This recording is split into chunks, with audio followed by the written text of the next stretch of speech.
ya tenemos planificada esta, la siguiente os la podemos adelantar, que es el 14 de noviembre, que esa será en Campus Madrid. Os pondremos las charlas, que también las tenemos ya preparadas. En esta hemos tenido un pequeño inconveniente, que es que una charla sí que se ha caído, la tendremos más adelante. Y bueno, pues vamos a tener esta tarde a 3 invitados que ya han dado una charla Machine Learning Spain, que son Fernando, Brilo, Javier. Participaron en competición de Kaggle y nos contaron, bueno, pues cómo todo el estrés que sufrieron en esa primera competición, cómo fue todo, lo difícil que fue comenzar. Pero bueno, pues han pasado los meses y toda esa experiencia nos van a contar cómo ha sido todo. Han mejorado un montón todo lo que hicieron. Incluso toda esa experiencia pues ha revertido en cambios en sus vidas también, en su experiencia, y gracias a eso han tenido cambios profesionales directamente gracias a toda la experiencia que tuvieron. Hoy, bueno, tenemos que agradecer a Lightray por dejarnos las oficinas, que como veis, bueno, pues están fenomenal, tenemos aquí muchos sitios, además luego nos dan también bebidas y pizzas cuando terminemos la charla. Se alargará un poquito más la charla, tendremos más ratito de preguntas y luego podremos hacer aquí un poco de networking con unas pizzas y también, si queréis, con una cerveza afuera, o bueno, ahí iremos viendo. Y también tenemos el patrocinador desde este Meetup a Open Sistemas. Tenemos por aquí a Juanto y a Eva, que también va a estar grabando. Entonces sí que, a ver si no tenemos la maldición de la cámara que tenemos en este evento, se graba bien, podemos publicarlo y que tenga tantas visitas como tuvo el vídeo que hicimos en el Centro de Innovación del BVA con su grabación, que sí que lleva 3.000 visitas o por ahí. Así que, bueno, a ver si con este vídeo también triunfa tanto, si es tan interesante la charla y, bueno, pues os gusta a todos. ¿Quién me habéis dicho que iba a empezar? Javier. Javier, bueno, pues tenemos... ha cambiado, ahora nos contará también. Trabaja en DESA, en el departamento de fraude. Tenemos a Virilo, que trabaja en el colegio de registradores, también con análisis de datos. Y Fernando, que estaba en Clever PPC y ahora incluso con el tema de Machine Learning ha creado Clever ML, que no sé si nos lo contará un poco también. Vamos a dar un avance de lo que van haciendo. Así que, bueno, pues aquí tenéis los perfiles, os dejo ya con ellas. Muchas gracias, Fernando.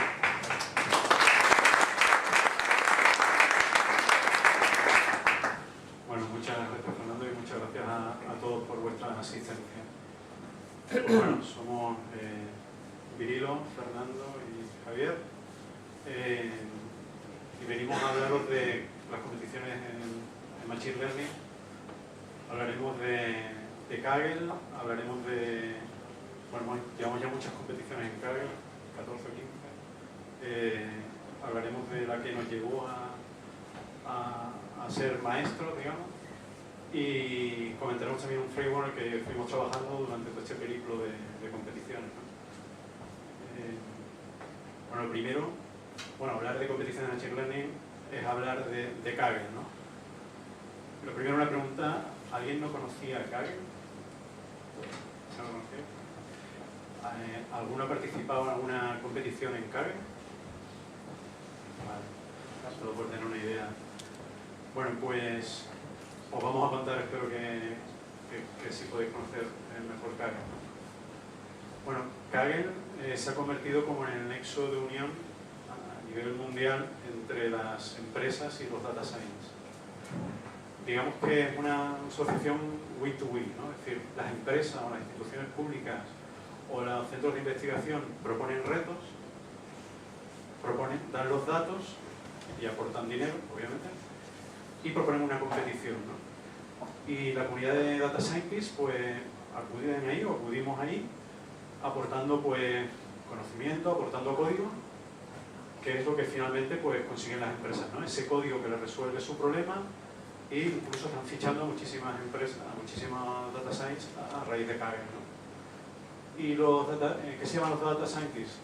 Muy poquitos se llevan dinero realmente, o sea, esto se ha convertido casi en un deporte, en un pique cuando empiezas a competir, pero te llevan muchísimo conocimiento, se aprende muchísimo. Ya veréis que hay unos foros donde se aprende mucho, se trabaja sobre todo en equipo. Bueno, algunos preguntarían, bueno, ¿qué tipo de empresas van a Kaggle, no?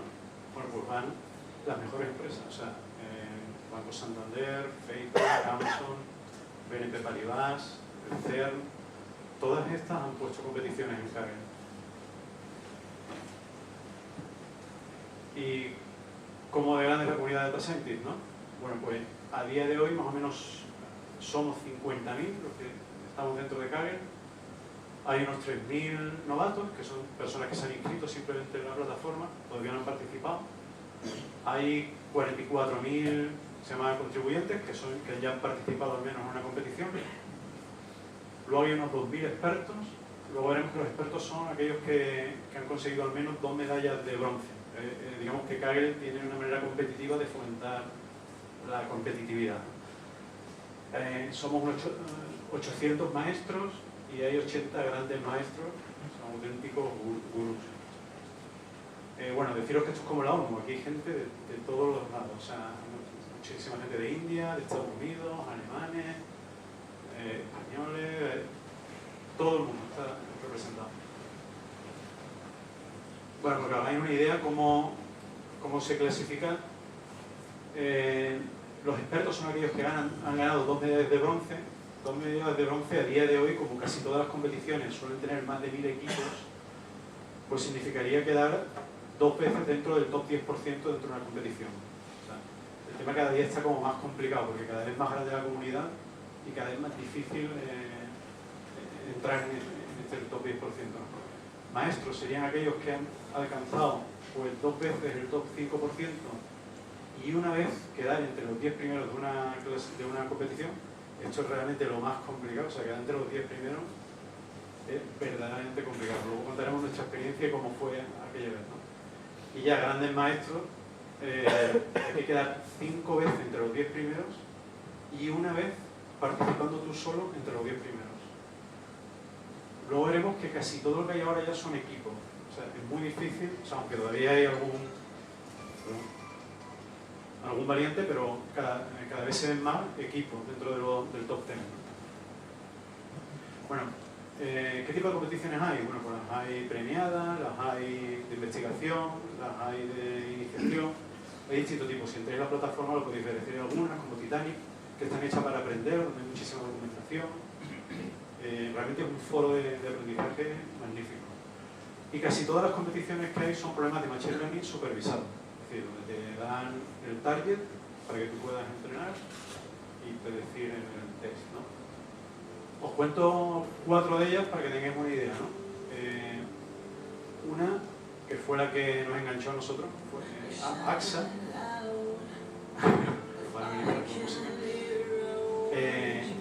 AXA era una competición, bueno, AXA tiene unos asegurados a conductores que aseguran y digamos que le pone un GPS, ¿no? Entonces lo que nos daba AXA eran las coordenadas de los trayectos que iban recorriendo estos asegurados, ¿no? Simplemente la coordenada X y la Y tomada cada segundo. Bueno, pues la competición consistía en intentar averiguar qué trayectos no habían sido realizados por el asegurado. Bueno, y solo te daban la X de ahí, que habían sido recogidas cada segundo, ¿no? O sea, ese era el único dato, te daban XY, y bueno, te daban XY de 5.000 coordenadas XY, que eran cada uno de estos trayectos, y te decían, ese trayecto ha sido realizado por el asegurado. Te daban otro trayecto y te decían, este no ha sido realizado, este sí, este no. Estaba no balanceado porque casi todos habían sido, de los que te daban, habían sido realizados por ese conductor, salvo algunos que habían sido. Bueno, pues cómo a partir de esas simples 2 coordenadas X y tomadas cada segundo, se podían generar cantidad de features, cantidad de variables. Por ejemplo, la velocidad media, el tiempo que tardaba uno en frenar, la aceleración centrípeta en las curvas. Podrías calcular, echando a la imaginación, muchísimas variables. Y a partir de esas variables, entrenar un modelo predictivo y aplicarlo en el test. Otro caso que fue un problema supervisado de clasificación multiclase, que bueno, a raíz, nosotros dimos una charla sobre AXA aquí en una conferencia hace ya un par de años, y a raíz de aquella charla, tomando la cerveza después, pues congeniamos aquí con algunos, con Víctor entre ellos, que está por aquí sentado, y 2 o 3 más, y montamos un equipo y participamos en la de retinopatía diabética. Bueno, esta competición era que te daban miles de imágenes de fondo de ojo como este y eran de clasificación multiclase. Tenías que clasificar si el ojo no tenía retinopatía diabética o la tenía de grado 1, 2, 3 o 4. Bueno, eso fue otra experiencia brutal porque tratar con tantísimos miles de imágenes, además nos asociamos con otro compañero que dio una charla aquí, Enrique, que era experto también en la parte de redes neuronales, y con otra persona de la Universidad de Zaragoza, y bueno, fue realmente una experiencia de mucho aprendizaje también. Otras dos, por poner otros problemas diferentes, un problema supervisado de regresión era el caso de Rossmann. Rossmann tiene miles de tiendas en Alemania y nos proponía predecir las ventas en las 6 próximas semanas de cada una de sus tiendas, ¿no? Y por último, por poner una aquí más cercana, el Banco Santander hace no mucho, hace 5 meses, propuso una competición de clasificación binaria que se trataba de saber si sus clientes estaban o no estaban satisfechos. Bueno, pues un poco cómo funciona la competición, ¿no? Bueno, lo primero que cuando Kaggle saca una competición, lo primero que te dan son las fechas. Oye, suelen durar del orden de 3 meses y te dicen, esta es la fecha tope, ¿no? Luego te proporcionan los datos, el train y el test, es decir, aquí una parte previa que se ha currado la empresa que propone el reto junto con Kaggle, ¿no? Donde han estado preparando las variables que ellos consideran que son adecuadas y te dan el train y el test.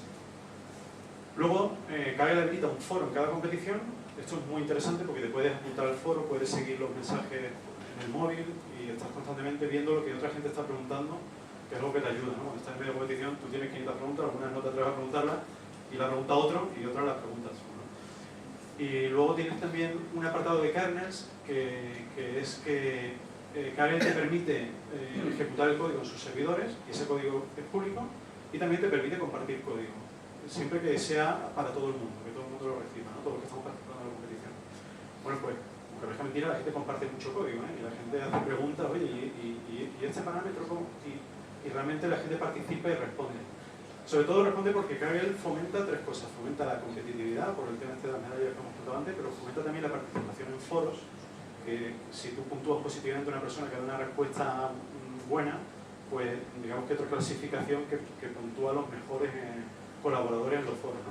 Y también hay otra clasificación de la gente que comparte mejor código, ¿no? Pues digamos que lo hace, fomenta esa competitividad. Y bueno, cuando se presenta una competición, por ejemplo, pongo el ejemplo de Homesite, que fue la nuestra en la que quedamos dentro de los 10 primeros, lo que te dan es una métrica de evaluación. Te dicen, oye, pues en esta competición os vamos a evaluar con el área bajo la curva, ¿no? Error. Vale. Y te dan también, bueno, es importante tener claro una cosilla que se me olvidó comentar, te dan el train y te dan el test. Digamos que el train son los datos de entrenamiento y el test no tienes la target, obviamente, ¿no? Ellos, digamos, sí la conocen, pero nosotros no la conocemos.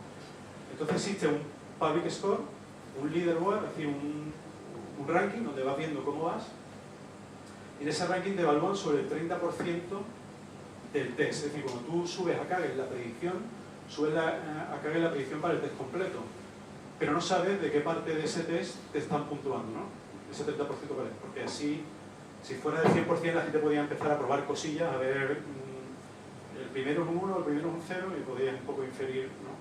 Cuál es el resultado. Entonces, bueno, un poco porque sepáis cómo funciona.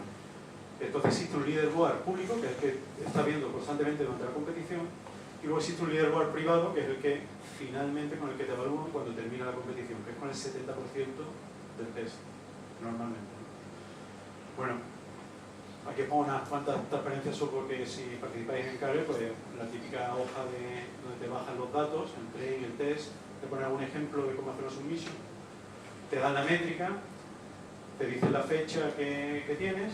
Bueno, las métricas hay muchas, ¿no? Depende de la competición cuál sea, pues si es de regresión, pues puede ser el cuadrático medio, si es sensible al orden, puede ser el área baja de la curva, o el índice Gini, si es de clasificación, en fin, en función del tipo de competición, pues proponen una métrica u otra, ¿no? Aquí una idea para que nos hagáis una idea de cómo es el foro, bueno, como cualquier otro foro, pero lo interesante es eso, que tú puedes valorar la calidad de la respuesta En esta solo tiene un 3, pero hay gente que tiene 50 votos positivos, es decir, que hay una respuesta extensísima, currada, vamos, que se fomenta el que la gente responda, ¿no? Y aquí esta es una pregunta, le responde, le queda una duda, le vuelve a responder, y que la gente es muy colaborativa. Luego el tema de los kernels, donde, como decíamos antes, pues se publica código y se aprende muchísimo, porque viendo el código de los demás, cuando ya estás metido en el tema, te ayuda enormemente. Y el leaderboard que comentábamos antes, que esto que te tiene enganchado, que estás todos los días ahí mirando cuando subes una submission, a ver cómo has quedado, hay un momentito ahí que se pone punto suspensivo, a ver cuál es la puntuación que has sacado, y estás ahí, ¿no? Pues bueno, aquí pongo, el único que podemos ahí ver el resumir que fue en el de Homesite, que quedamos octavo. Empezamos los tres, como siempre, en el equipo Data Causing, y luego nos aliamos con otros compañeros. De ellos pues había 2 indios, un estadounidense, un alemán, chinos, o sea, el equipo, vamos, éramos el mundo. Éramos, no sé si éramos 8 o no me acuerdo cuántos éramos en el equipo.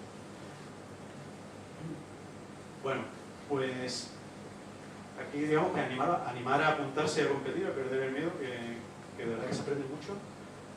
Yo diría que a lo mejor al principio es interesante competir uno solo por ver un poco de qué da, pero enseguida también meterse a competir en equipo, porque al final aprendes más, o sea, aprendes de los compañeros y es una experiencia mucho más enriquecedora, ¿no? Eso es lo que nosotros hemos vivido.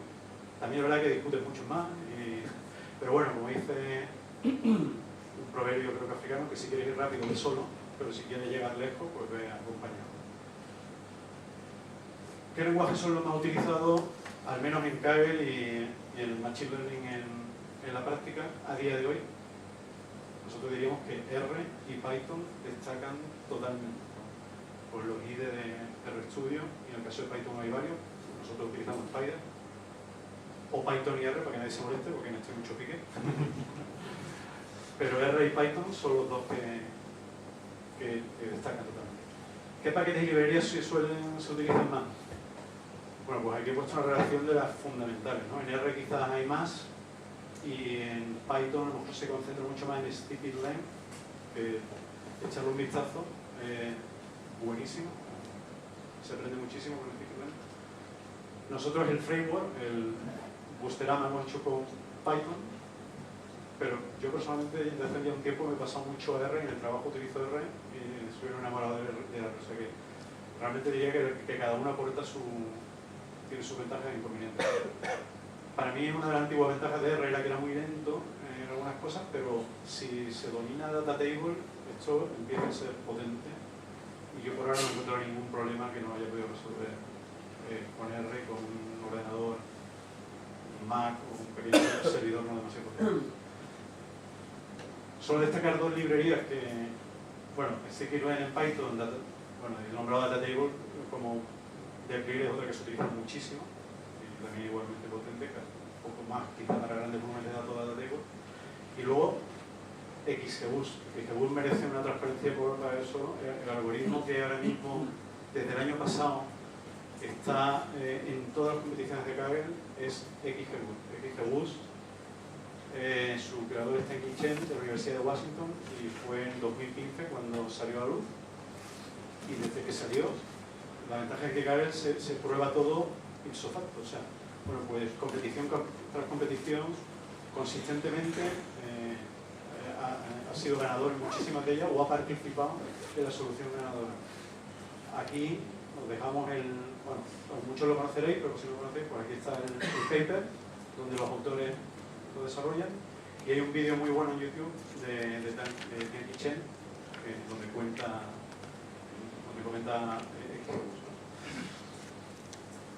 Ahora voy a contar un poco la fase de un proyecto de Machine Learning y de una competición de Kaggle. En general, bueno, pues bueno, esto es todo lo típico, ¿no?, que se ve, pero merece la pena a lo mejor comentarlo. Bueno, pues tienes unos datos de entrada. En el caso de Kaggle te dan ya el train y el test. Si fuera un problema en tu trabajo, te tienes que currar de sacarlo de las distintas bases de datos de distintos sistemas del trabajo.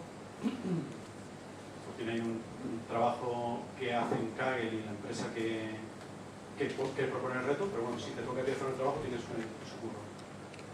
Luego viene la adquisición de datos, limpiar los datos. Esto es lo típico que uno ve en las transparencias siempre, pero es que es verdad, o sea, que hay que hacerlo al final. Hacer un pequeño análisis exploratorio de los datos, ¿no? Y aquí viene quizá la parte pues, más interesante, ¿no? Que sería la ingeniería de variables, que ahora comentaré un poquito más en detalle qué es, y Fernando luego va a contar también mucho más. El entrenamiento del modelo, la evaluación del modelo y las técnicas de ensamblado. Bueno, pues en cuanto a ingeniería de variables, ¿en qué consiste? Pues, bueno, yo he metido muchas cosas que a lo mejor algunos no lo meterían dentro de ingeniería de variables, pero bueno, lo agrupo todo aquí.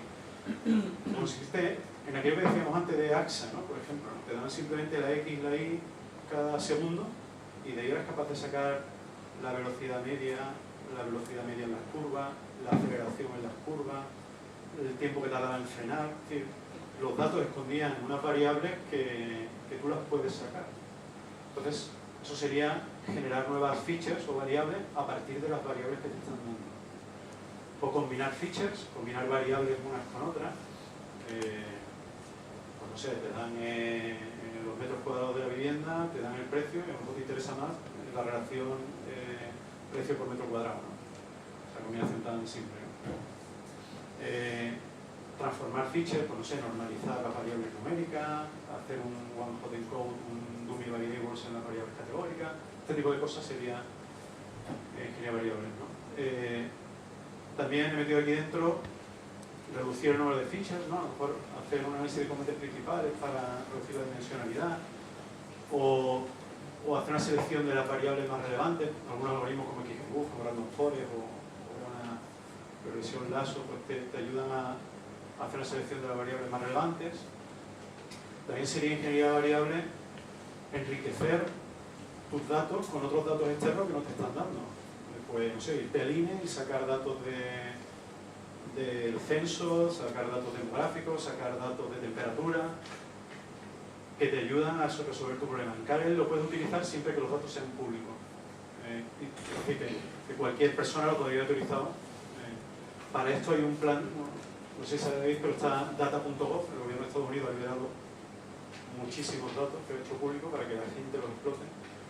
Bueno, pues en España tenemos el INE, el Eurostat, hay muchos sitios donde puedes conseguir datos de manera que son públicos, ¿no? Otra técnica, otro tip para Kaggle, ¿no?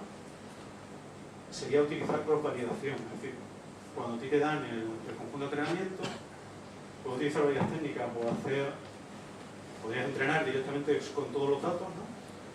Pero bueno, luego vemos que es más eficiente, una posibilidad sería dejar una parte que no utilizas para entrenar, un dataset de validación, y con el resto entrenar, pero es más eficiente hacer una técnica de cross-variación, que sería lo que vemos aquí. Si este es tu conjunto de entrenamiento y haces un 5K-fold, pues dejar una parte aparte, una parte de validación y entrenar con el resto, ¿no? Y esa parte que dejas de validación, pues cada vez es una distinta. Si es 5-fold, por ejemplo, no serían así, porque sería escogido aleatoriamente o estratificadamente, pero imaginaros que fuera así. Con lo cual, al final, esto te da varias ventajas. Por un lado, evitas el overfitting, porque estás entrenando con estos datos, pero validando con unos datos que no has visto en el entrenamiento. Pero luego puedes hacer cosas más avanzadas, como que, aparte de que con este modelo que has creado aquí, haces la predicción en el test, también puedes hacer la predicción del out-of-bug prediction, que se llama, de la parte que te has dejado fuera. Y estas predicciones, que es del tamaño del training, puedes utilizarlo como una feature en un segundo nivel. Luego lo veremos cuando se habla de stacking, veremos cómo se hace esto, ¿no? Pero la potencialidad es que utilizas después estas predicciones de distintos modelos para crear un modelo con esas predicciones que te mejora aún su completitud del modelo, ¿no? Todo lo demás.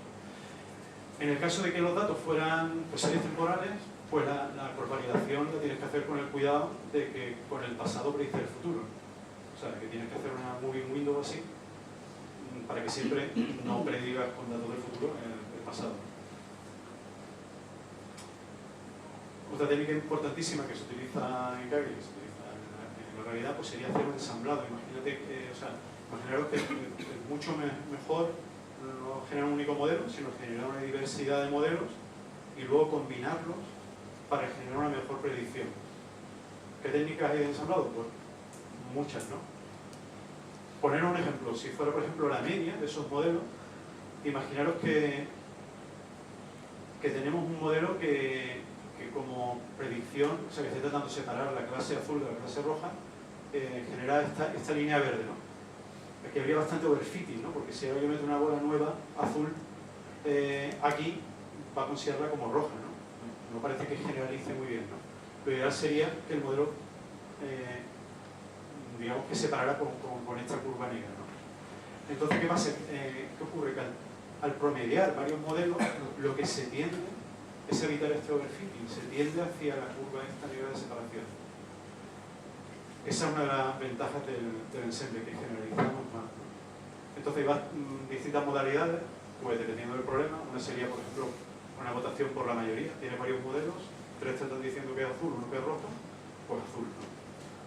Pero bueno, podríamos hacer un poquito mejor, ¿no? A lo mejor si vamos a una votación ponderada, si hay un modelo que es buenísimo, está diciendo que es rojo, y otros 3 que son regulares, que están diciendo azul, a lo mejor el que gana es el rojo, ¿no? O se podría, depender del problema, si a lo mejor es un problema en el que se ha utilizado Rockout, que lo que te da una ordenación, podrías plantearte hacer un ranking y promediar el ranking. O algunas técnicas un poco más avanzadas, como hablábamos antes, ¿no? Stacking o blending, ¿no? Stacking sería lo que decíamos antes. Tú haces cross-validación, no solo predices el test, sino que también haces las auto-fault prediction, esta que hemos dicho antes, y lo que harías es, de cada modelo, guardarte esas auto-fault prediction, ¿no? Que generarían un nuevo train, que está formado por esas predicciones de cada uno de los modelos. Y lo que generarías es un nuevo modelo que tiene como entrada las predicciones de todos los modelos anteriores. Y eso está probado que mejora en algunos casos, en muchos problemas te da una buena subida de la puntuación. Blending sería un poquito más simple que eso, que sería, en vez de hacer cross-validación y calcular esa predicción de cada auto-fault prediction, en este caso sería lo que hablamos antes, hacer una parte del tren y una parte de validación, solo una única parte, y entonces en el blending lo que haces es predecir ese dataset de validación que te has dejado fuera. Todos los modelos que generan predicen ese conjunto de validación y creas un modelo que toma como datos de entrada esas predicciones de ese conjunto de validación, no todo el tren completo, sino ese 10% que te has reservado fuera. Yo creo que normalmente funciona mejor stacking. Y bueno, esta técnica también es otra que es relevante y que hay que tener en cuenta en Kaggle porque lo utilizan muchísimo. Pues nada, por mi parte nada más. Le dejo la palabra a Fernando, que ahora va a contar, va a aterrizar todo esto, que ha sido un poco teórico, un poco general, en la competición de Homesite. Gracias.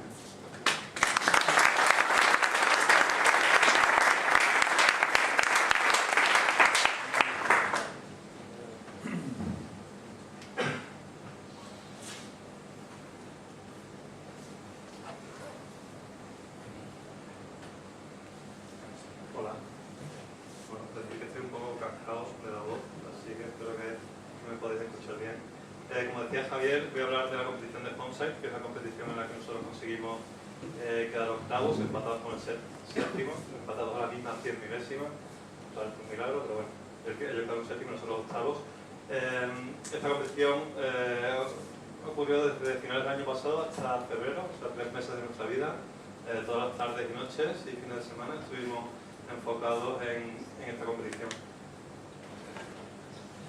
Competición patrocinada por Homesite y con datos de Homesite, que es un proveedor de seguros para el hogar. Empezamos, como ha dicho Javier, como el Data Cassons, siempre empezamos todas las competiciones juntos. Normalmente la primera semana competimos por separado, totalmente separado, es decir, sin compartir información. Y a partir de los 7 días vemos quién está por encima en el leaderboard y el que está por encima pues tiene una cena o o como compartimos un servidor, pues tiene un core más o un thread más, ese tipo de dinámica. Y a partir de un punto, al final, cuando estamos en posición 16, de 1700 o por ahí, subir al principio es más fácil. Una vez que estás ya en los top 30 por ahí, subir cuesta muchísimo, y es cuando empiezan a estas dinámicas de crearse equipos. Entonces nos asociamos con lo que ha comentado, con chinos, sirios y tal. En esta competición Homesite, la variable a predecir es la probabilidad de que un cliente potencial contrate la póliza de seguro que se le ha ofrecido. ¿Vale? Y se nos da una base de datos anonimizada. Aunque estaba anonimizada, las features sí tenían un nombre que era un poco... que contenían 4 puntos de información. Si la feature era información sobre el cliente potencial, sobre el tipo de cobertura, información de la propiedad, de la casa de la que se está haciendo la póliza, o información geográfica, ya sea de la propiedad o del cliente potencial. Entonces sí que se podía, con esa pequeña información, sacar un poquito de provecho. Entonces esta competición, por resumir un poco, se trata de, si hablamos de estructurado o desestructurado, pues evidentemente es estructurado, formato tabular, nos dan toda la información. Clasificación versus regresión sería clasificación. Binario versus multiclase sería binario, ¿vale? Es si lo va a contratar o no. De todas maneras, lo que nos piden al final es la probabilidad, ¿vale? No nos piden 0,1, sino la probabilidad de que lo contraten. El tren era bastante grandecito, 200 megabytes, 260.000 filas y 300 features. Y el test era un poquito más pequeño. Nuestro servidor era un servidor en esta época ya bastante bueno, 128 GB de RAM y 12 cores o por ahí. Pero a pesar de eso, como ha dicho Javier, con cierta frecuencia tirábamos de nuestros Mac o de nuestros ordenadores y se podían hacer cositas. Ahora voy a hablar sobre todo la parte de preprocessing, y vamos a hablar de iteración, y todo el tiempo voy a hablar de iteración. Esa iteración, hasta el punto más neurótico, es la que nos venía bien tener un servidor. Ni siquiera esto que ahora se usa de las instancias de Amazon y tal, eso se nos quedaba corto. Solo necesitamos estar mandando, o sea, lanzando submission, y estaba 24 horas toda la semana el servidor puesto. La métrica de evaluación, como comentó también antes Javier, es el área bajo la curva ROC. ¿Vale? Si lo haces perfecto, la curva sería esta. Y bueno, la aplicación que tiene normalmente es que importa más bien el orden, digamos, que el valor absoluto de probabilidad. Entonces, como decía, me voy a centrar un poquito más técnico, un poquito más manchándome las manos en los diferentes preprocessing que utilizamos en Homesite y el resultado que nos dieron. Bueno, los más clásicos, viene una fecha, ¿vale? La fecha de la póliza. Con Homesite no es algo tan determinante. Hemos participado en competiciones donde te habla de ventas y tal, donde la fecha tenía mucha importancia. Aquí la fecha en la que le hicieron al fulano el quote, pues la verdad que tampoco influía mucho. Pero a pesar de eso, pues de la fecha pues sacábamos el año, el mes, el día, semana, año, mes. Esa cadena también demostró aportar valor. Y estas son unas que no pudimos utilizar, como decía, en este caso porque no aportaban tanto, pero en general en casi todas las competiciones son muy buenas, sobre todo cuando utilizas XGBoost. XGBoost es un algoritmo de árbol, y lag variables son aquellas en las que, por ejemplo, si es regresión para averiguar las ventas, ¿qué mejor predictor de las ventas de hoy que meterle como feature las ventas de ayer, o las ventas de la semana pasada, o las ventas de este mes o del mes pasado? Estas features suelen ser muy útiles. En Homesite no fueron tan útiles. Estos son datos reales de la distribución de diferentes features. Otro preprocessing que fue muy útil y que lo usamos también en todas las competiciones de Kaggle es la media de la variable a predecir. Probablemente estemos rebautizando cosas que tengan ya su nombre, pero nosotros en los Hangouts siempre acordamos, oye, ¿cómo vamos a llamar siempre a esto? Y siempre, pues estos son los nombres que nosotros hemos acordado. Pero como digo, seguro que esto tiene un nombre más técnico que medida de la variable a predecir. ¿Cómo funciona? En Homesite, como decía, estaba anonimizado, no veíamos nombre de ciudad, veíamos IDs. pero en el fondo se aplica la misma lógica. Aquí he puesto simplemente nombres de ciudades reales. Entonces, la medida de variable a predecir sería si esta es una feature, que es la feature ciudad, y estos son los valores de la Y en el train, pues calcular, pues eso, para Madrid hay 5 observaciones, 1, 0 más 1 más 1 son 3 entre 5, pues esa es la media, se la cascas aquí. Barcelona hace lo mismo, Sevilla hace lo mismo, y después estos son los números que en el test se lo aplicaría a esa nueva feature que has creado. ¿Vale? Esto, digamos que nosotros hemos ido evolucionando el framework y al principio hacíamos pues eso, digamos. Después, un poquito más adelante, nos dimos cuenta que XGBoost, si tú le pones unos números tan exactos, pues consideramos que son números que específicamente tienen algún significado. Este 0,6 significado, este 0,5 tiende a hacer algo discreto que en realidad es continuo. Entonces, meter un pequeño factor aleatorio, ¿vale? En vez de 0,6 aquí va a poner esto, pues ayuda a que no tenga ese efecto negativo que he comentado. En el test no hace falta meter el factor aleatorio, sería lo mismo. Y después de FontSight sofisticamos aún más este preprocessing, que sería que si no quieres hacer overfitting, o sea, si quieres que generalice tu modelo, lo ideal es que hagas esto mismo, pero para calcular la media de Madrid de aquí, no uses su propio valor, no uses este, ¿vale? Pues sería estos 4 valores dividido entre 4. Para este no uses este valor. Entonces, bueno, con nuestro framework Bootstrap ya todo eso lo hace automáticamente y es uno de los preprocesamientos que más aportan. Ahí he puesto como ejemplo aplicar eso a la feature ciudad, lo puedes aplicar a cualquier feature, evidentemente. Monotonic Transformation es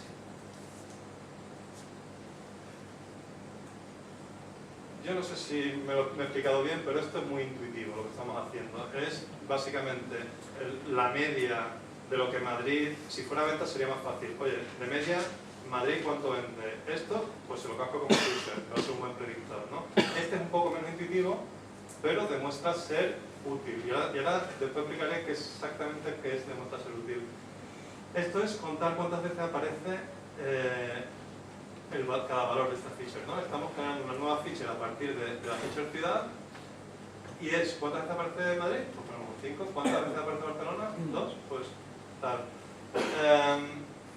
Esto básicamente lo que te hace es clusterizar, te crea una nueva feature en la que te clusteriza, oye, pues cuáles son las ciudades que aparecen mucho, las que aparecen poco, y eso demuestra aportar valor.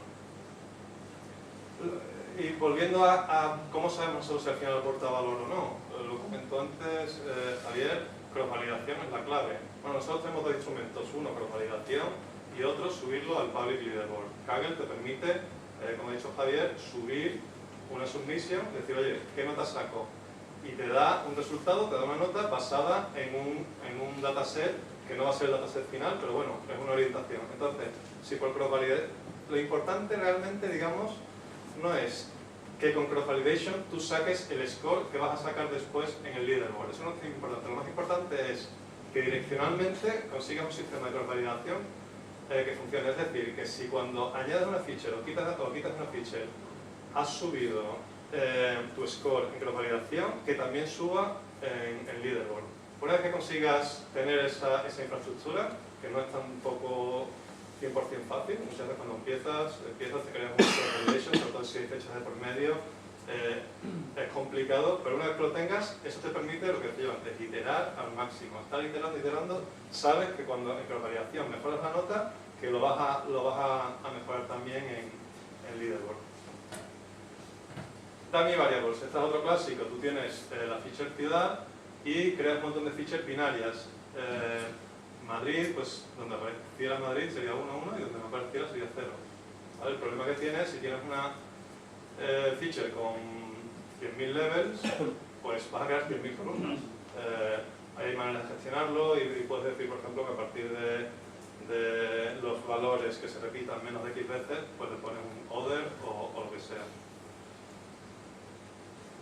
Otro preprocesamiento que también creo que intuitivamente se ve el valor que aporta.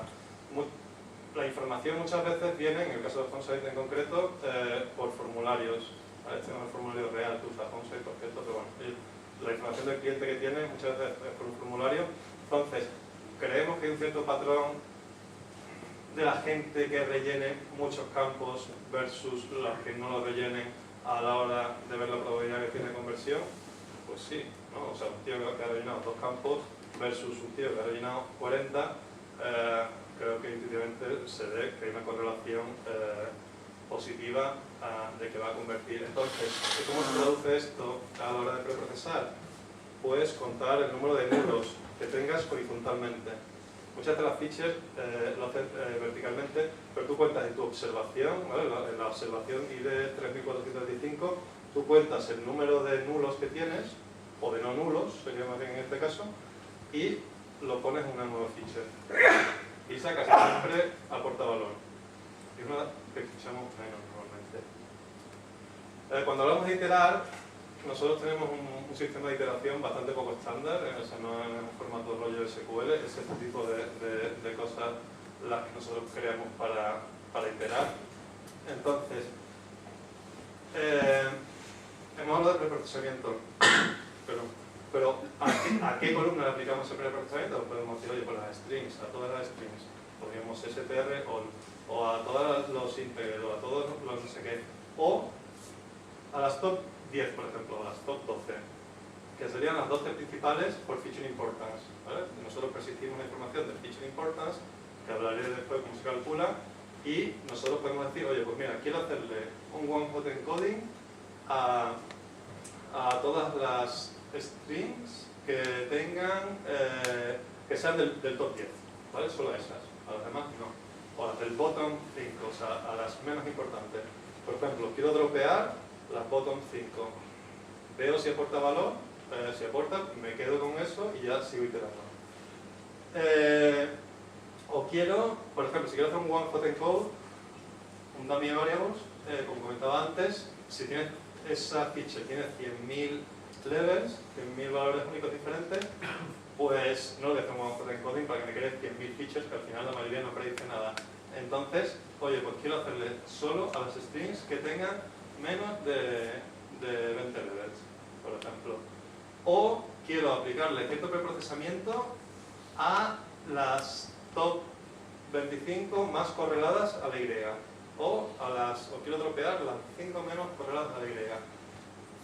Después nosotros podemos hacer preprocesamiento a features que han sido feature engineered. O sea, entonces una serie de features, pues a esas también son susceptibles de hacerle iteraciones y de crear. Si no, pues le pones un sufijo que sea ORI. Después, esto I significa que esto es un I, y si es O significa que es un O. Entonces, como decía, es un sistema de query muy poco estándar, pero al final es un poco para crear agilidad. ¿Qué hacemos nosotros en la práctica? Oye, pues quiero que el preprocessing, por ejemplo, one-hot encode, que me lo hagas a estas columnas y ahora hago lo mismo, pero en vez de top 10 a top 5, y lo mismo a top 3, y lo mismo a element 50. Le hago muchísimas, nos vamos a dormir y por la mañana ya tenemos la submission que por cross-validation nos han dado mejor score, la subimos al leaderboard y efectivamente confirmamos que son las mejores. Esa es un poco la filosofía nuestra. Y por último, más feature engineering, estas son muy clásicas, desmultiplicar, algoritmos como XGBoost a veces no ven bien las interacciones entre dos features. Entonces, si tú se lo dejas masticadito, muchas veces lo que estamos haciendo es dejárselo más masticadito al algoritmo. En este caso, pues puedes decir, oye, mira, pues de las top 5 por feature importance, variables numéricas, hazme todas las combinaciones de 3, o de 2, o de 4. En Homesite, las interacciones de 4 variables aportaron un valor fantástico a algunas cosas. Y esta es una manera, por cierto, de hacer queries. Si después yo identifico por feature importance, oye, pues la combinación por multiplicación de estas 4 features, que recuerdo que están anonimizadas,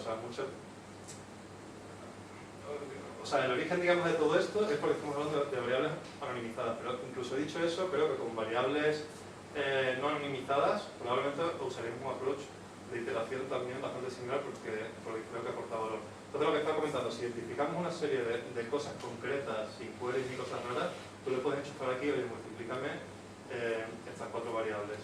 Y lo mismo con sumas, con adiciones en caso de string, etc.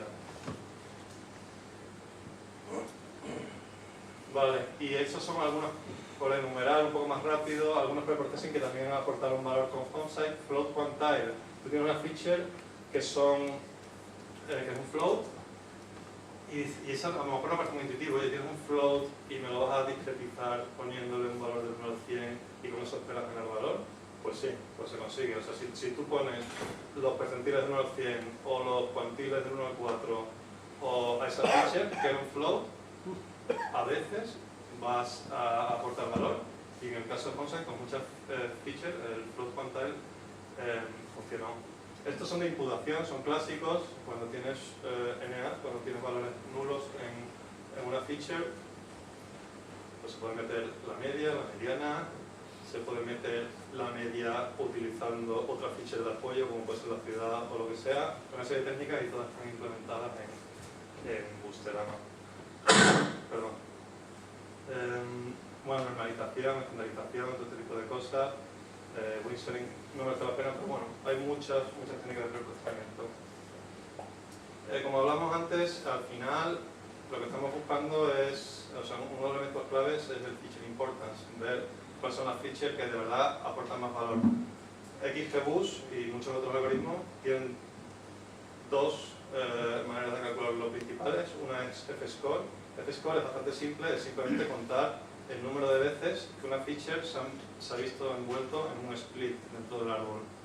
Pues lo sumas, en teoría, la que se ha visto involucrada en mayor número de splits, pues en teoría es más importante. ¿Qué problema tiene? Que si una feature tiene muchos levels, ¿vale? Tiene 10.000 valores únicos versus una feature que tiene solo 2 valores únicos, pues es más susceptible esa feature con muchos valores únicos de tener un F-score más alto. Y bueno, hay una serie de razones por la cual no es perfecta. Gate tampoco es perfecta, pero para nuestro gusto es mucho más interesante.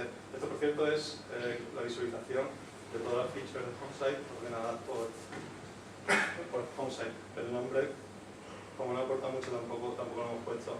Gain es una historia, o sea, nosotros somos más practitioners que teóricos, como habéis visto, y Gain se adentra en unas cosas de entropía, una serie de cosas que no me atrevo a entrar, pero básicamente, por resumirlo intuitivamente, tiene que ver con si una feature estuviera versus si no estuviera, qué diferencia en el score hay, ¿no? Pues, oye, pues si esta feature no estaba y bajo X puntos, pues es un poco más o menos intuitivamente el concepto del game. Y esto era un poco, pues, para los que no habéis participado nunca en Kaggle, que por lo que veo sois muchos, para que vierais un poco el día a día. Voy a pasar un poco rápido porque es difícil explicar el día a día con unos pantallazos. Pero sí que hay gente, no sé, si yo fuera abogado del diablo y criticara a lo mejor que es la gente que se asocia en Kaggle, pues voy a decir, oye, pues son gente que solo busca mejorar su puntuación trabajando poco, nada más lejos de la realidad. O sea, aquí aprendes muchísimo, aprendes mucho más asociándote con más gente que haciéndolo solo, aprendes el nivel de interacción. A ver, capullos en todos lados, te puede tocar un capullo, pero si estás en un equipo de 9 es difícil que no aporte valor, y nosotros en todas nuestras experiencias estamos encantadísimos. Esto, por ejemplo, es, si nos decís, oye, ¿esto cómo se empieza en un equipo? Pues nosotros, cuando lleguemos 16, como os decía, es muy difícil pasar el 16 y seguir avanzando, pues le comentamos a un chico americano que sí quería unirse, y nos dijo, al principio dice, sí, pero es que ya me habían ofrecido, y entonces digo, oye, pues unir tú y el chico que te había ofrecido, se unieron ellos dos, así que sin problema. En general, al final, como decía Javier, el premio lo consiguen 3, y aunque lo consigas, como mínimo los equipos que suenan son de 3-4 personas, y si el premio pesa 10.000, pues ganas 2.500 euros, ¿no? O sea, al final lo que quieres es aprender, y 2.500 euros no soluciona nada. En el sentido de que la mayoría de la gente que gana están ganando mucho más, o van a acabar ganando mucho más, y eso tiene mucho más sentido que el buscar el... Pero sí que, o sea, dicho eso, sí que uno se pica muchísimo, o sea, uno siempre intenta, y nosotros tenemos la duda pendiente de hacer un top 3, que espero que este año lo hagamos y venir en un próximo meetup a contar que hicimos un top 3. Bueno, entonces, se comparte mucho más, digamos, que hacer ensembles de la submisión. Se comparte, oye, pues mira, estos son los hiperparámetros que hemos utilizado para XGBoost, qué hiperparámetros tenéis vosotros. Esto es uno de los hangouts que hicimos con nuestro equipo. Como era tan internacional, la verdad que pudimos hacer como mucho uno por semana, principalmente la comunicación era vía email. Y boom, shakalala, eso es como los americanos se ponen contentos cuando quedan en el top 10. Fue la primera vez que hicimos una submisión que llegó al top 10 y bueno, como os podéis imaginar, cuando ya al final el leaderboard privado dijo que estábamos octavos, cuando creo que en el leaderboard público estábamos novenos, ¿no? O sea, nuestro miedo era salir del top 10, ya nos habíamos hecho idea que el top 3 estaba muy lejos. Pues cuando vimos que en el privado estábamos en el 8, pues fue también otro chacalada. Y bueno, yo creo que no merece la pena más contaros emails. Y con esto dejo a Virilo que os va a contar un poquito más de ensemble con Homesite y en general. Gracias.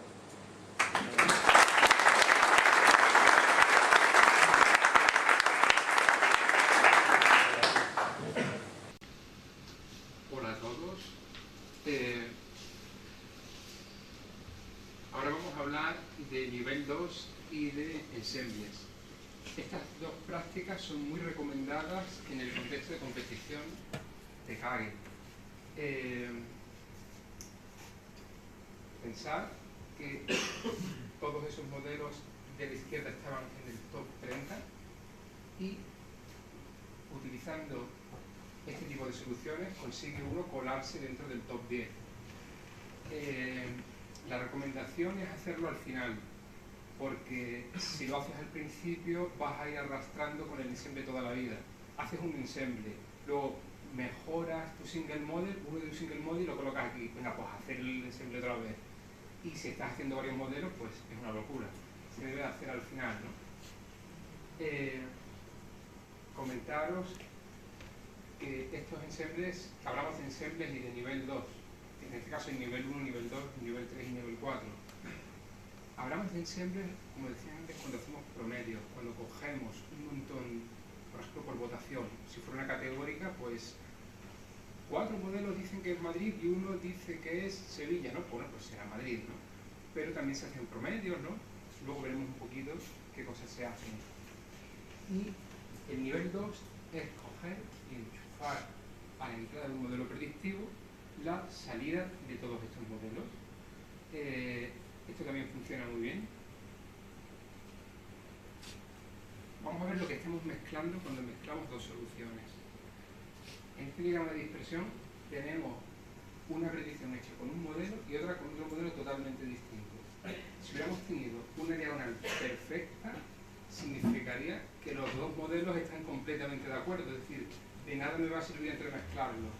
Entonces, lo que más valor va a dar es tener modelos que tengan muy alta puntuación y a la vez estén lo menos correlados posible, es decir, para que aporten riqueza. Esto fue parte del estudio que se hizo cuando se estaban haciendo los ensembles. Pues se tuvo en cuenta cómo era la correlación entre nuestros modelos y también se tuvo en cuenta lo que comentaban antes, es decir, cómo se comporta el score del leaderboard respecto de nuestro score de propagación, para ir siempre tenerlo vigilado. Antes hemos hablado de level 2, bueno, level 2, level 3, level 4, al final todo es lo mismo, ¿no? Cuando hacemos un level 2, nos quedamos con la Y del problema, ¿no? Del train set. Y quitamos todas las fichas que venían con las observaciones. Y en su lugar ponemos otras columnas, que son las predicciones, la Y sombrero, que ha ido calculando cada modelo predictivo. Y hacemos lo propio con el test set. Comentar que en el caso del test set, pues son predicciones, ¿no? En el caso del train set es lo que comentaba antes Javi, que son las out of fault predictions, es decir, lo hemos partido en 5 partes, 4 predicen a una, otras 4 predicen a la otra, y así, hemos metido pues, todo el train, pero hemos hecho una predicción que no ha tenido en cuenta a la propia observación. No es como cuando entrenas un modelo y ves qué score tiene el modelo sobre los datos con los que has entrenado. Eso es distinto. Estas son predicciones out of fault. Vale, pues con esto se realiza cualquier algoritmo de predicción y se crea un modelo. ensembles, pero bueno, muchas veces nos encontramos, hemos hecho esta solución, hemos entrenado 5 modelos y le hemos puesto estos pesos y nos da tal puntuación, ¿no? Y uno se pregunta, bueno, ¿y el 0,17 de dónde lo ha sacado este tío? Bueno, pues una opción es coger y hacer una media proporcional a la puntuación de validación, por ejemplo, o a la puntuación que tienes en el Public Leaderboard. Bueno, pues lo hago proporcional, así el que aportará más el que tiene la puntuación. Otra forma es coger y subir a Kaggle. Subes a Kaggle, mejoras tu puntuación, cambias un pesito, le das a uno, le quitas a otro. Y luego hay otras técnicas más avanzadas. Os dejo 4 papers muy interesantes y una web muy interesante que lo recoge acá estos y más temas, que lo que hacen es reservar un conjunto de validación. Este conjunto de validación es el que vas a usar para entrenar el ensemble y sacar tus pesos. Luego creo que nos va a dar tiempo y vemos algunos de estos. Vale. Y a continuación vamos a hablar de Busterama. Ya lo ha mencionado antes Javi y Fer. Busterama es como hemos bautizado al framework que hemos utilizado para estas competiciones. Hace el ciclo completo de Machine Learning, desde importar datos, preprocesar, entrenar y predecir, y resuelve problemas supervisados de clasificación binaria, múltiple o regresión. Es declarativo, puedes realizar optimización y búsqueda de hiperparámetros, tiene una biblioteca de ejecuciones, esto es muy interesante para nuestra forma de proceder, tiene una caché, se puede ver feature importance, se puede hacer mucho preprocessing como esto, feature selection, feature engineering, y nos hemos preocupado por la repetibilidad de los experimentos. Sería un rollo ganar y luego no ser capaz de demostrar cómo has llegado a esta solución, ¿no? O hay que pelear con unas cuantas cositas que hay que tener cuidado y poco más. La primera es anotar el SIR que estás usando. Es decir, si no anotas las semillas de los números aleatorios, pues eso va a repetir el experimento. Esto, antes dijimos que era declarativo Busterama, ¿no? Pues esto es lo que consume Busterama. Esto es un dashboard. Le vamos a decir, bueno, pues esto queremos hacer nivel 1 de Machine Learning. Queremos utilizar 5-fold estratificado, que era lo que decíamos antes, ¿no? Bueno, pues ella se va a encargar de esto, ejecutarlo 5 veces, uno por cada fold, juntarlo y todo lo demás. Competition name, pues hay que darle nombre, ¿no? El tipo de problema, pues de clasificación binaria. ¿Cuáles son los identificadores? Los identificadores habrá que sacarlos, ¿no? Es decir, no queremos entrenar con los identificadores. Y luego habrá que volverlos a poner cuando enviamos la submission a Kaggle. Column class, pues es la Y, ¿no? Que queremos predecir dónde tienes tus ficheros, de training y de test, la métrica, si es una métrica de error o es una métrica de accuracy. Bueno, pues esto es un ejemplo de definición de un problema. Luego le podemos empezar a poner pues todo lo que ha comentado antes Fernando. Por ejemplo, para que podamos ver el siguiente ejemplo, voy a hablar de dos. Pues la segunda, Windsoring, lo que va a hacer es filtrar outliers, y la primera es feature selection. Vamos a coger, le decimos, oye, si tiene muy poca varianza, te calzas esta columna. Bueno, pues en este caso hemos desactivado las dos, porque queremos todas las columnas y todos los datos, con su outlier y demás. Pues esto es un ejemplo ahí de dashboard, ¿no? Hemos hablado también de exploración. Vale, pues ¿cómo hacemos exploración? Bueno, pues hemos puesto dos ejemplos de parámetros de preprocesado. Igual que le decimos que no y le pasamos una tupla vacía, pues ahora le decimos, oye, haz las 3 siguientes pruebas. Que no. Cálzate todo lo que tenga una varianza inferior a 0,05 o a 0,1. Y estas otras 3 pruebas. No hagas Windsoring. filtran los outliers que se queden en los 3 primeros percentiles y los 3 últimos, igual con 0,05 y 0,95, ¿no? Y una cosa que es el iterator, que le decimos, pues quiero que me hagas un grid, es decir, si hemos puesto 3 valores por un lado y 3 valores por otro, pues podríamos explorar 3×3 9 combinaciones, ¿no? A nosotros nos gusta mucho, también lo usamos uno que le llamamos fast loop, que va a probar cada valor de la variable una única vez y se va a ir quedando con el que va mejor. Al final alcanzas un mínimo local, ¿vale? Pues te ha servido. Has visto de todos esos valores de lo que has cogido. Hombre, mejor es un grid, ¿no? Pero no siempre vas a tener tiempo de hacer tantas pruebas. Esto es para quien esté interesado en el framework, es muy interesante, es casi la documentación del framework, bueno, es la documentación del framework a día de hoy, es el default dashboard porque contiene 150 variables distintas de configuración, como los ejemplos que he puesto antes Fernando, y junto a cada variable hemos puesto una descripción, qué valores admite, los valores por defecto, es decir, oye, en el dashboard este tonto, ¿qué ha pasado con el resto que no has definido? ¿No? Pero pues tiene un valor por defecto, lo puedes ver ahí, ¿no? Y bueno, pues cada vez que sacamos algo, metemos compatibilidad hacia atrás, metemos las nuevas características desactivadas, intentamos hacerlo. Este es Busterama por dentro. Esto de aquí es la parte de usuario, que sería lo que hemos visto antes, el dashboard más exploration, ¿no? Ahí se le dan unas pruebas, las ejecuta, no me gustan, pues más pruebas, más pruebas, más pruebas. Todas estas pruebas, no está reflejado en el diagrama, se van a una biblioteca. Esta biblioteca es muy importante porque nos va a permitir, por ejemplo, que no se repitan pruebas. Él está pendiente de que no se repitan pruebas. Antes hemos puesto un ejemplo con 9 combinaciones de valores, ¿no?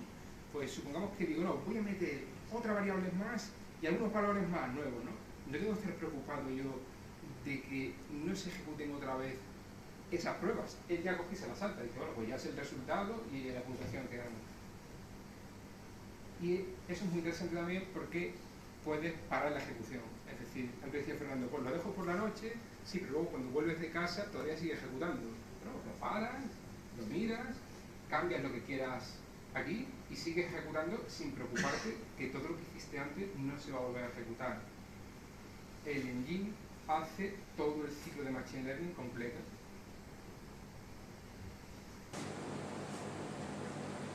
Antes hablamos de ensembles, bueno, pues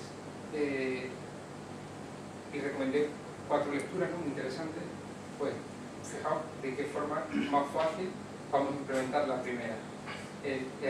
Esta primera, escrita por Caruana, nosotros le hemos llamado directamente Caruana.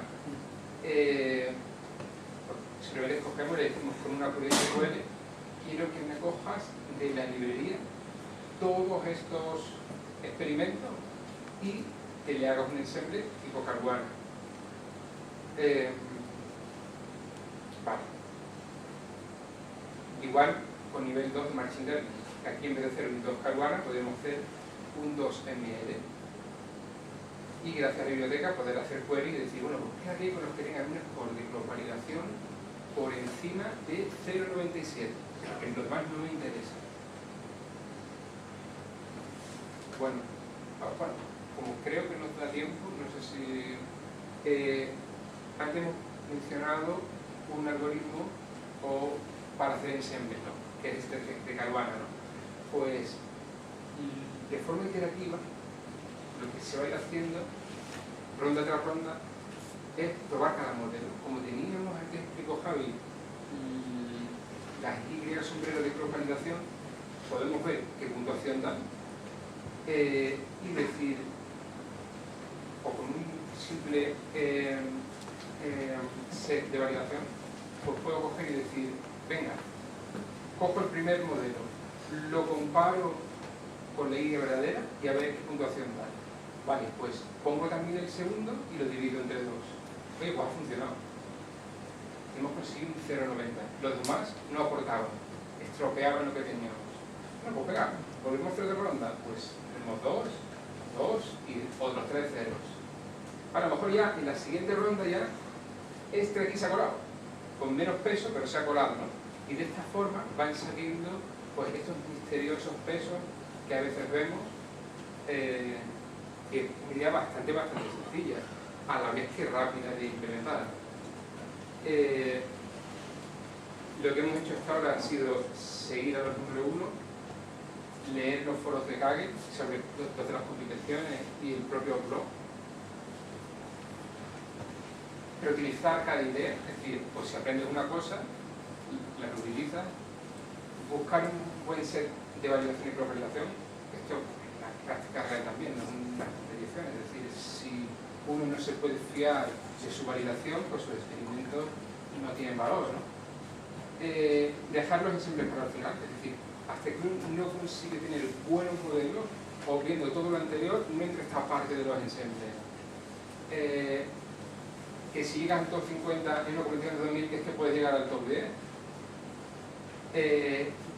Si estás comenzando, o hay personas que están participando, personas que no, o no nos volvamos locos probando todo a la vez. Es decir, es mejor aprender una cosa, leérsela, ver cómo funciona, cogerle el truquillo y ir a la siguiente.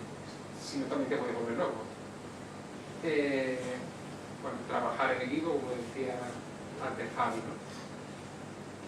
Y pues con eso hemos terminado la charla y agradeceros vuestra presencia y cualquier duda que tengáis, pues,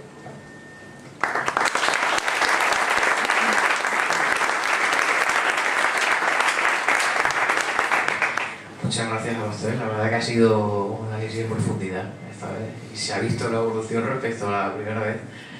Ha cambiado bastante todo lo que hacíais, habéis creado también Boosterama, ¿no? Que lo habéis presentado aquí.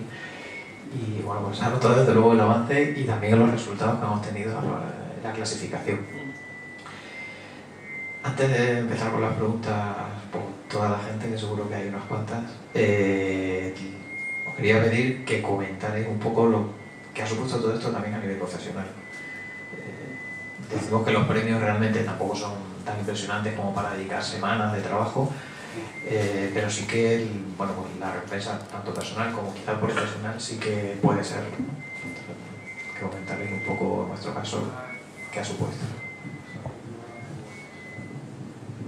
Bueno, en mi caso yo tengo una startup que es un software que optimiza, que hace AdWords básicamente, no voy a hacer un elevator pitch ahora. Llevo 4 años con esto y ahora hemos abierto una división de Machine Learning. Tenemos CleverML y ya hemos tenido, aprovechando todos los clientes que ya teníamos, pues hemos tenido ya varias implementaciones y a un buen nivel. O sea, Kaggle es una buena escuela para Machine Learning. Bueno, pues en mi caso yo llevo 15 años trabajando en Endesa. He trabajado históricamente en la parte de medidas, de liquidaciones de energía.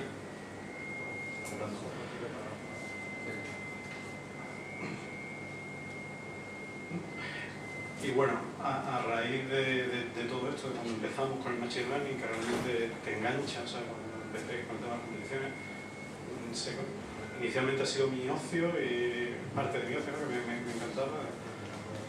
Noches sin dormir, fines de semana, como dice Fernando, porque realmente como te metes, te encanta. Y después llevo 15 años en Endesa trabajando en este sector de medidas, liquidaciones, pues me ofrecieron la posibilidad de pasar al departamento y ahora me responsabilizo de las campañas y los sistemas de Machine Learning aplicados para detección de fraude.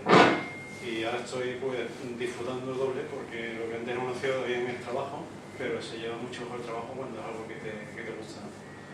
No llevo mucho, llevo 3 meses en el departamento, pero muy interesante porque trabajamos con empresas que nos hacen Machine Learning y también ahora ya nosotros empezamos a hacer modelos predictivos.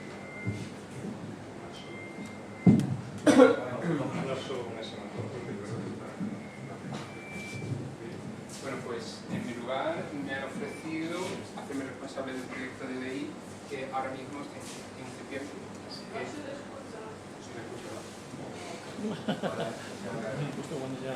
No conseguí pagar.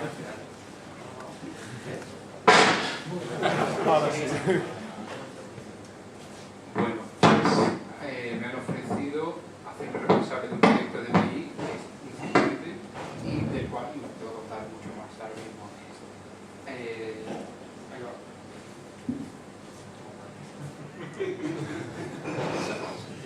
a ver si nos acopla mucho. Vamos entonces ya con las preguntas.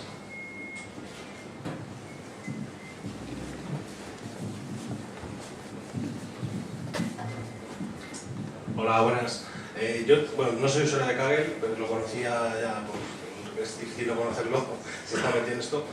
Lo que sí me preguntaba es, por ejemplo, ¿puede servirme para aprender sobre lo que han hecho otros en el pasado? Es decir, puedo encontrar una competición que a mí me interese, ver lo que ha pasado, los trainings que utilizaron, quién ganó, con qué código, con qué modelo, etcétera. Puedo ver toda la, digamos, la evolución de un... Porque a lo mejor ahora me conecto y primero, a lo mejor ni tengo 3 meses para perder en una competición y a lo mejor las que hay no son de lo que yo quiero investigar. Entonces, ¿puedo buscar alguna y seguir la traza hacia atrás? Intentarlo. Yo creo que es cuando menos recomendable. Se publica código, no necesariamente de la solución ganadora, pero muchas veces te encuentras del top 3 que han publicado soluciones y también encuentras,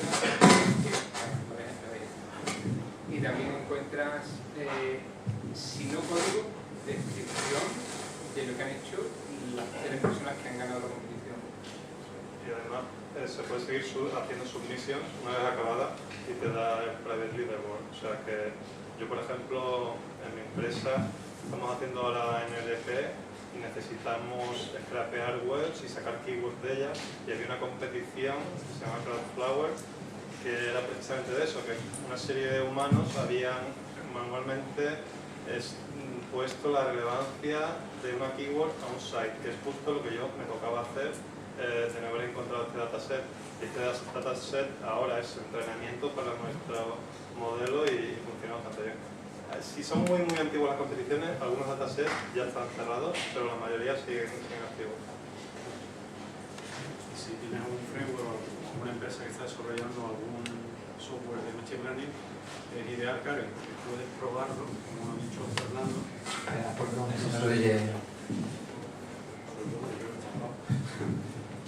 Sí, que si estás desarrollando un software de Machine Learning es perfecto porque puedes utilizarlo para testear. Están abiertas todas las competiciones del pasado, pero lo que preguntaba, sí, en casi todas tienes código y foros donde hay mucha información.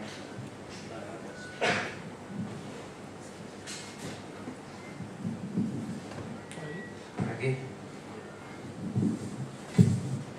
Si vuestro equipo gana una medalla, ¿la gana el equipo o la ganáis vosotros también individualmente? Como usuarios de Kaggle y vuestra reputación, etcétera. La gana todo el equipo, lo que sí te dan menos puntos, hay un ranking general y si estás en un equipo de 9 consigues menos puntos que si vas solo o si vas en un equipo de 3. El número de participantes, o sea, si eres solo, creo que la puntuación esa por final, la medalla te la llevas todo el miembro del equipo, pero la puntuación se divide por la raíz cuadrada del número de personas que forman el equipo. Sí, sí.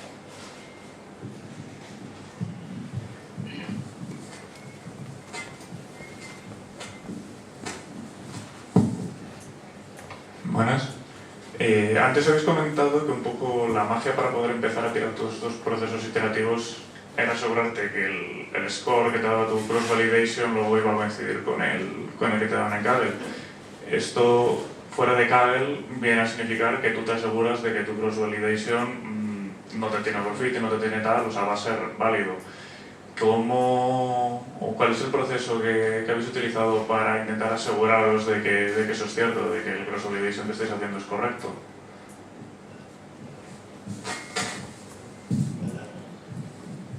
El paseíto aquí. ¿No? Bueno, realmente en Kaggle, como tienes esa información, la puedes utilizar. En un problema en la vida real, lo que se me está dando a mí ahora, en principio, la cross-validación, como está calculada con el autofor, si has dejado una parte fuera con la cual no has entrenado, en teoría te previene precisamente del overfitting. Pero bueno, la única manera de testearlo, en realidad, bueno, habría otra posibilidad, que es que si tienes muchos datos, tú puedes hacer lo que hace Kaggle, es decir, imagínate que tienes 100.000 datos, pues puedes dejarte un 20% fuera, que te olvidas de ello, y ahora de lo que te has quedado, ese 80%, haces tu cross-validación. Y para fiarte totalmente que con la validación es correcta, lo puedes testear con ese test que te has dejado fuera. Lo que pasa es que pierdes datos a la hora de entrenar, pero bueno, es lo que se hace.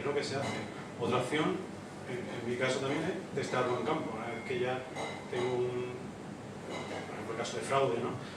Cuando ya tenemos el score de cross-validación fino y vemos que nos da un rockout, en el caso de si tiene fraude o no tiene fraude, y tenemos un rockout por encima de 0,85, que ya es un buen clasificador, pues vamos a campo y testeamos que realmente es así. O sea, no te lanzas al campo con un rockout bajo, sino ya con un rockout alto. Pero si tienes muchas observaciones, siempre puedes dejarte una parte fuera y reconfirmar ese tipo de validación.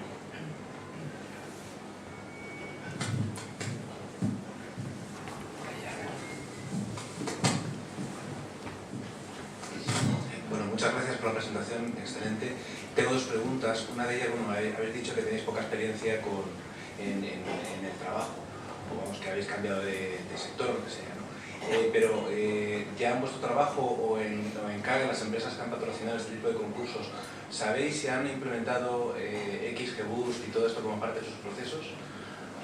Sabéis un poco lo del fiasco de Netflix, ¿no? O sea, que, bueno, que el hecho de que funcione un concurso luego digamos, en el entorno de la empresa puede ser diferente. Y otro, esto del Level 2, que la verdad no lo conocía, ¿puede ser un caso de reinforcement learning, eso que está ahora tan de moda? ¿Tiene algo que ver con eso del Level 2?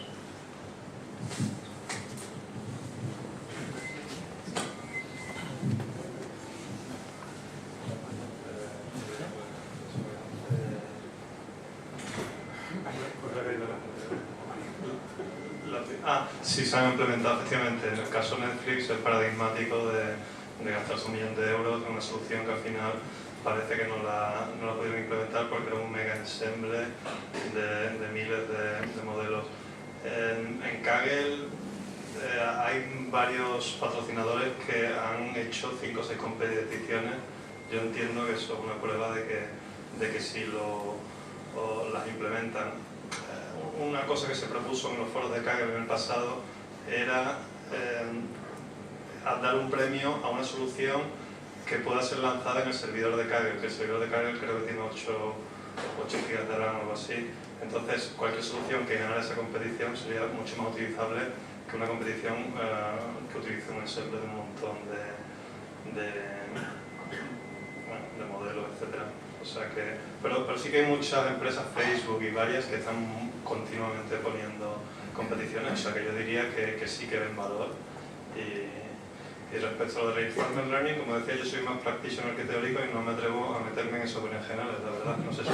Sí. No, yo le quería contestar también en el caso práctico mío de Endesa, que estamos trabajando ahora mismo en el caso de fraude, concretamente con 2 empresas, una americana bastante potente, no estaban trabajando con XGBoost, eso lo tenían ahí al lado, por decirlo de alguna manera, porque son de California y tienen kitchen de Washington Estado. Pero lo que sí te diría es que XGBoost se ejecuta más rápido que Super Vector Machine o Radio Boosting. El único problema que se utilice es porque todavía es muy nuevo, pero realmente la versión 0.4 es muy estable, la versión que ha salido ahora implementa Dart, que es otra mejora.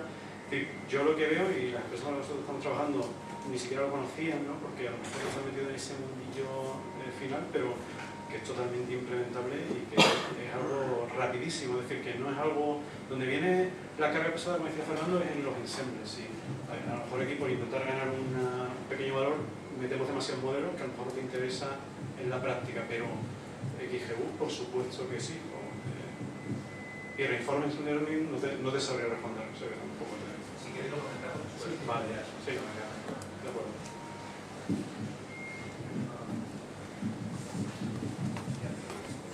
Sí. Yo quería comentar, yo veo el enfoque que habéis un poco explicado de feature engineering es como muy de fuerza bruta, muy de probar muchas cosas, encontrar cuáles funcionan, ir seleccionando, ir poniendo como muchas horas de CPU para encontrar features que sean relevantes, ¿no?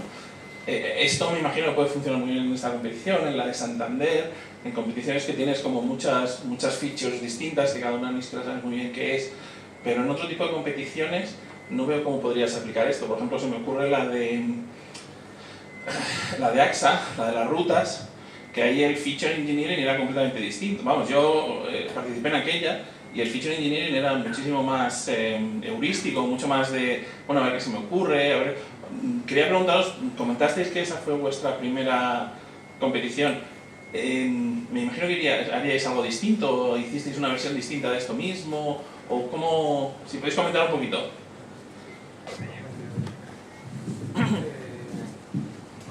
En AXA lo primero que hicimos fue convertir un problema no supervisado en un problema supervisado, con lo cual ya lo puedes enchufar aquí. Una de las restricciones es que Busterama es para problemas supervisados. Entonces, todo ese preprocessing habría que haberlo hecho fuera. Luego, respecto al esfuerzo de ruta, pues claro, esta es la gracia, ¿no? Lo dejas por la noche y el día siguiente lo ves. Y sí, pero la pregunta es, ¿tú no eres capaz de generar el tipo de features que necesitas en la competición de AXA, en la velocidad de paso de curva o cuántos G la persona se siente? En el caso de AXA, entonces, ¿ahí cómo lo haríais? ¿O haríais otra cosa? ¿O eso no aplica a esto que estáis diciendo? ¿O? Estoy 100% de acuerdo que hay ciertas competiciones que no se adaptan a Busterama, y esto es un ejemplo. O sea, por mucho que iteres, de repente no va a salir la velocidad centrípeta ahí de la nada. O sea, que sería un ejemplo en el que nosotros hicimos mucho feature engineering manual, intentando incluso un conocimiento de dominio, viendo cómo simplificar trayectorias. Claro, es que es eso exactamente lo que yo estoy echando ahí en falta, ¿no? Que es el conocimiento de dominio, que en muchas en algunas por lo menos de las competiciones, al final ha tenido importancia, ¿no? Al final hay entrevistas con los que han ganado y al final se nota que realmente la razón por la que han ganado ha sido porque se conocía el dominio, más que, o por lo menos han aportado algo desde el punto de vista del dominio, no solamente... Yo creo que el conocimiento de dominio, cada maestrillo tiene su librillo, su opinión.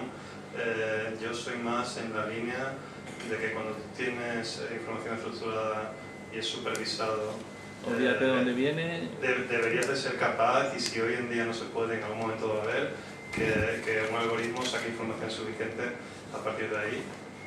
La mayoría de nosotros hemos quedado el 60 en una competición del CERN, súper friki, súper técnica. Bueno, 60 no es el top 10, pero... ¿Cuál era esa? ¿La del Dark Matter? Ni se dio ahora ni me acuerdo, porque eran tan técnicas que yo lo único que buscaba era el dataset y a partir de ahí enchufarle la iteración. Entonces nos costó un poco llegar al dataset, pero sin conocimiento de dominio. Pues, al final, conocimiento de dominio, al final un poquito sí que te metes y al final con lo de retinopatía pues acabas sabiendo un ojo con diabetes, qué pinta tiene, ese tipo de cosas, hasta cierto punto te metes, sin hacerlo también. Pero llega un punto en el que el Machine Learning automático y con el que algunos de nosotros soñamos, sí que entra en juego y aporta mucho valor. Pero efectivamente hay algunas competiciones que es más complicado este approach. Voy a soltar una fricada, pero este Machine Learning automático, ¿os imagináis la biblioteca de la que hablaba antes? De Busterama, se va quedando con todas las pruebas que tú vas haciendo y el resultado que van dando. ¿Os imagináis esa biblioteca con miles y miles de competiciones y aplicar Machine Learning para automatizar eso? Si algún loco se quiere meter, pues bienvenido. Y yo también te doy razón en que efectivamente que esa parte, y es donde está el arte también, de la parte de Machine Learning, como he dicho antes, la competición de AXA es la más clara, y además en aquella fue 50% un modelo geométrico en que trabajábamos y 50% de Machine Learning, porque allí también había, si te acuerdas, el buscar caminos similares. Sí, que fuera la misma ruta, porque si es la misma ruta es más posible que fuera la misma persona. Darles la vuelta, Entonces, en aquello también le dedicamos, además luego nos sorprendió la solución, esa competición muy bonita, la solución de los ganadores, utilizaron un algoritmo que de Packer, algo así, que te simplificaba la curva a los puntos más relevantes. La verdad que es preciosa esa competición. Y efectivamente, en el enfoque que nosotros hemos dado más automático. Es que tú lo has dicho, esa competición en concreto también me pareció súper interesante. O sea, no quiero hacer de menos a lo que estáis haciendo, ni muchísimo menos, ¿eh? No me lo toméis... No quiero decir, me parece espectacular esto que habéis contado, pero en cierta manera digo, lo vi un poco como fuerza bruta, ¿no? Como hay una parte de mucho trabajo, mucha... sí. Mucho... Pero luego, por ejemplo, en la realidad, por ejemplo, en la inglesa, efectivamente el expertise es necesario. O sea, saber, y ya me llegó a mi terreno, saber los registradores, los computadores que tenemos, cómo funcionan, qué alarmas dan, eso da por valor. Igual que tú decías en AXA, el pensar en la acepción centrípeta, no sé, eso aporta valor. Y esa parte por ahora no es sustituible ni automatizable, pero es que hay muchas competiciones que son anónimos los datos, porque son de banco, porque son... y sí que se prestan más a este tipo de algoritmos. Pero no cubre todo el abanico, pero bueno, cubre una parte.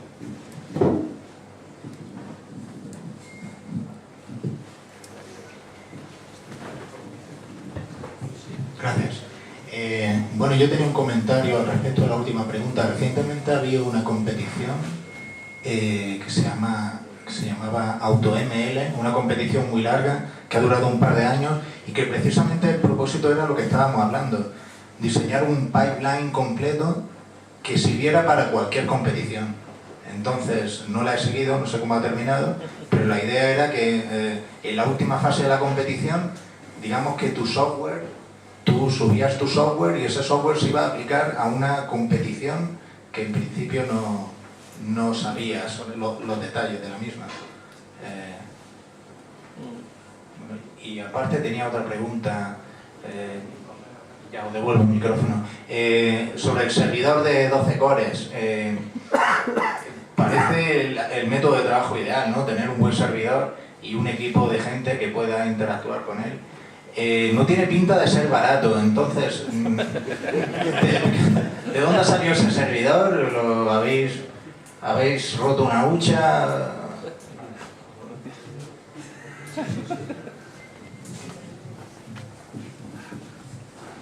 Respecto a la competición de AutoML, vi que existía esa competición un poco tarde, ya cuando llevaba tiempo, y hay un carlero muy conocido, Abhishek, que estaba ahí metido y que también dice que va a publicar ahora su librería. A mí me parece interesantísimo y estaremos ahí con los ojos bien abiertos para ver cómo ha acabado todo eso. Ahí va.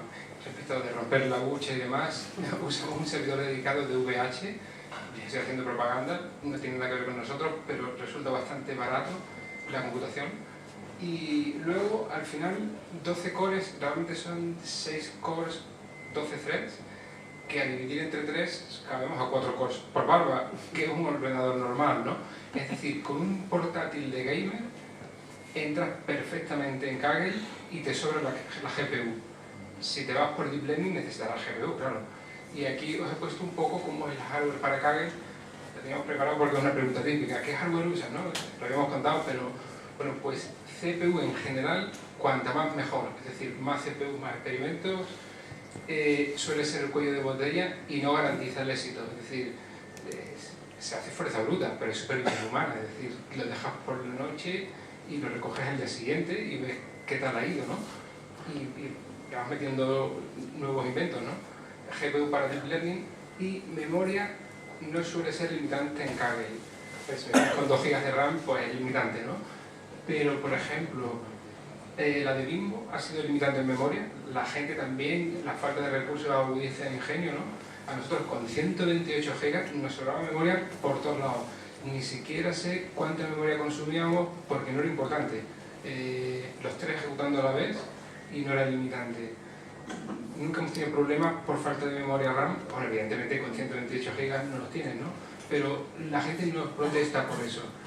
En Bimbo han protestado, en alguno más, ¿no? Pero no suele ser limitante. Sí, pero se empieza a hablar en Kaggle, empieza a aparecer en los foros, se está abriendo el debate de una cierta brecha socioeconómica, porque existen todas estas competiciones en las que hay imágenes, se están ganando las técnicas de Deep Learning sin rival, vamos, y para eso, pues, los equipos que tienen acceso a equipos buenos con GPUs, pues tienen cierta ventaja y suelen ser más comunes en equipos de americanos que de hindúes.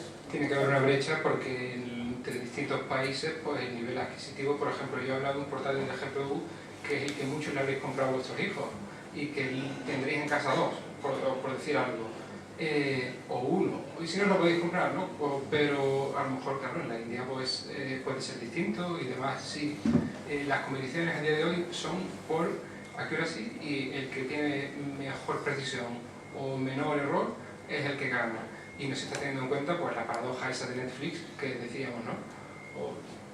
No sé si llegó a mencionar el precio, por ejemplo, en concreto que pagamos por el server, son 200 euros, un server en VH, a dividir entre 3, pues bueno, 66 euros más o menos al mes. Al mes. Es una pasta, pero bueno, pues es un hobby que al final se paga de sobra ese tipo de inversión.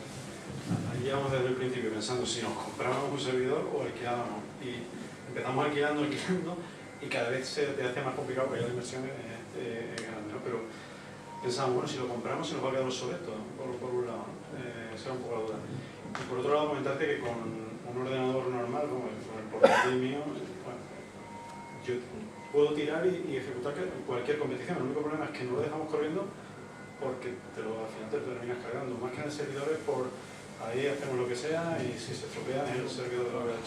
Esa es un poco la idea. Y lo que hacemos con los ordenadores portátiles nuestros es probar simplemente como una iteración. Esa es un poco la idea. Pero sí, efectivamente, desgraciadamente puede haber una brecha en el caso de imágenes. Lo único que a lo mejor esperemos que... Venga, vamos a terminar ya con las preguntas. Vamos por continuar.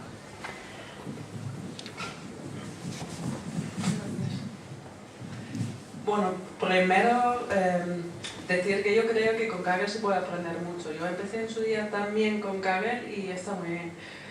Lo que ahora más me interesa, a lo mejor, Javi, que has empezado con tu nuevo trabajo, enhorabuena.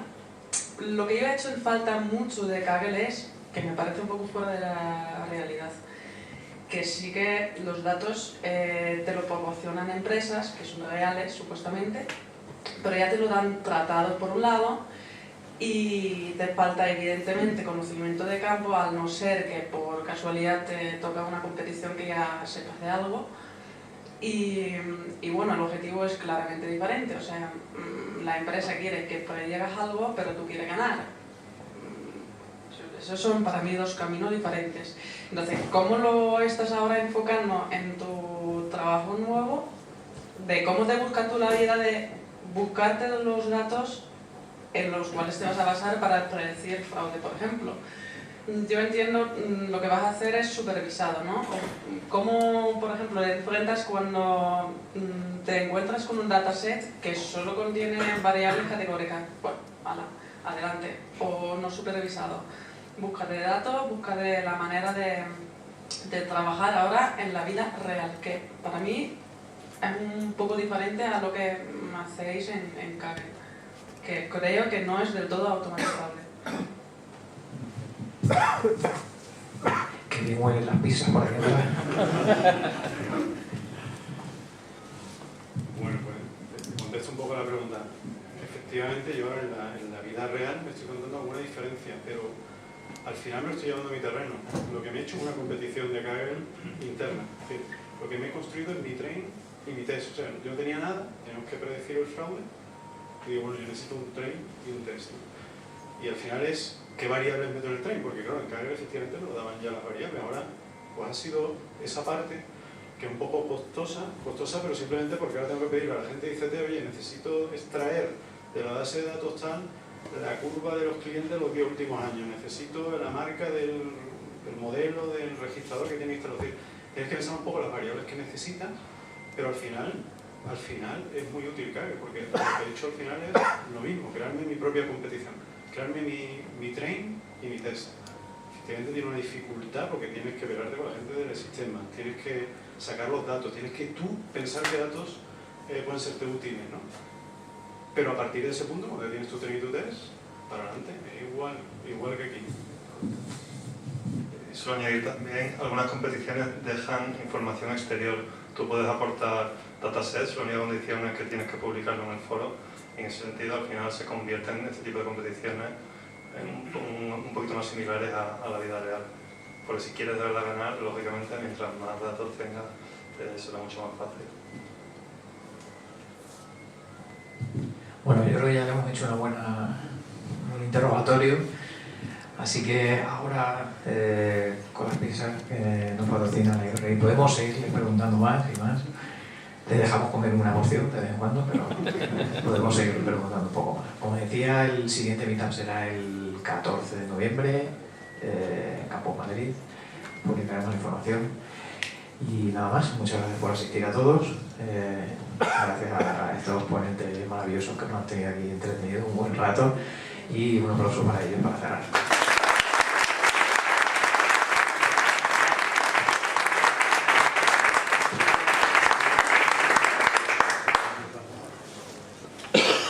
Ya tenemos por allí bebidas y comida, pasamos por allí. Tenéis también que Twitter es ml/space, por si queréis ver alguna foto.